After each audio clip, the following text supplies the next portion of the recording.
امام مالک نے بیان کیا، ان سے ہشام نے، ان سے ان کے باپ عروہ بن زبیر نے، اور ان سے نبی کریم صلی اللہ علیہ وسلم کی زوجہ مطہرہ حضرت عائشہ صدیقہ رضی اللہ عنہا نے بیان کیا کہ رسول اللہ صلی اللہ علیہ وسلم بیمار تھے، اس لیے آپ صلی اللہ علیہ وسلم نے گھر ہی میں بیٹھ کر نماز پڑھی۔ لوگوں نے آپ کے پیچھے کھڑے ہو کر نماز پڑھی، لیکن آپ صلی اللہ علیہ وسلم نے انہیں بیٹھنے کا اشارہ کیا اور نماز کے بعد فرمایا کہ امام اس لیے ہے کہ اس کی پیروی کی جائے، اس لیے جب وہ رکوع کرے تو تم بھی رکوع کرو، اور جب وہ سر اٹھائے تو تم بھی سر اٹھاؤ۔ صحیح بخاری حدیث نمبر 1236۔ موسیٰ بن اسماعیل نے بیان کیا، کہا کہ ہم سے مہدی بن میمون نے، کہا ہم سے واصل بن حیان احدب کبڑے نے، ان سے معرور بن سوید نے بیان کیا، اور ان سے حضرت ابو ذر غفاری رضی اللہ عنہ نے کہ رسول اللہ صلی اللہ علیہ وسلم نے فرمایا کہ خواب میں میرے پاس میرے رب کا ایک آنے والا فرشتہ آیا، اس نے مجھے خبر دی، یا آپ صلی اللہ علیہ وسلم نے یہ فرمایا کہ اس نے مجھے خوشخبری دی کہ میری امت میں سے جو کوئی اس حال میں مرے کہ اللہ تعالیٰ کے ساتھ اس نے کوئی شریک نہ ٹھہرایا ہو تو وہ جنت میں جائے گا۔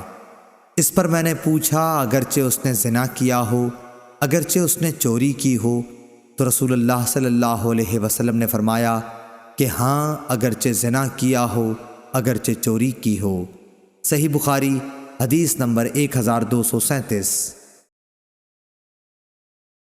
اعمش نے بیان کیا، کہا کہ ہم سے شفیق بن سلمہ نے بیان کیا، اور ان سے عبداللہ بن مسعود رضی اللہ عنہ نے کہ نبی کریم صلی اللہ علیہ وسلم نے فرمایا کہ جو شخص اس حالت میں مرے کہ کسی کو اللہ کا شریک ٹھہراتا تھا تو وہ جہنم میں جائے گا، اور میں یہ کہتا ہوں کہ جو اس حال میں مرا کہ اللہ کا کوئی شریک نہ ٹھہراتا ہو وہ جنت میں جائے گا۔ صحیح بخاری حدیث نمبر 1238۔ شعبہ نے بیان کیا، ان سے اشعث بن ابی شعشاع نے، انہوں نے کہا کہ میں نے معاویہ بن سوید بن مقرن سے سنا،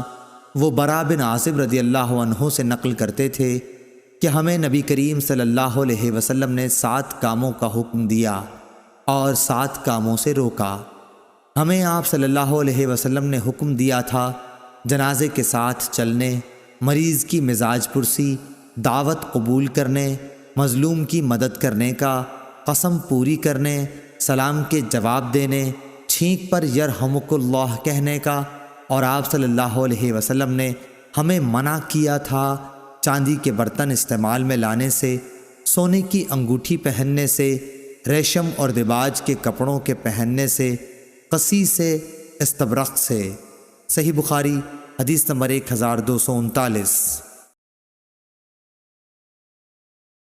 سعید بن مسیب نے خبر دی کہ ابو ہریرہ رضی اللہ عنہ نے بیان کیا کہ میں نے رسول اللہ صلی اللہ علیہ وسلم سے سنا ہے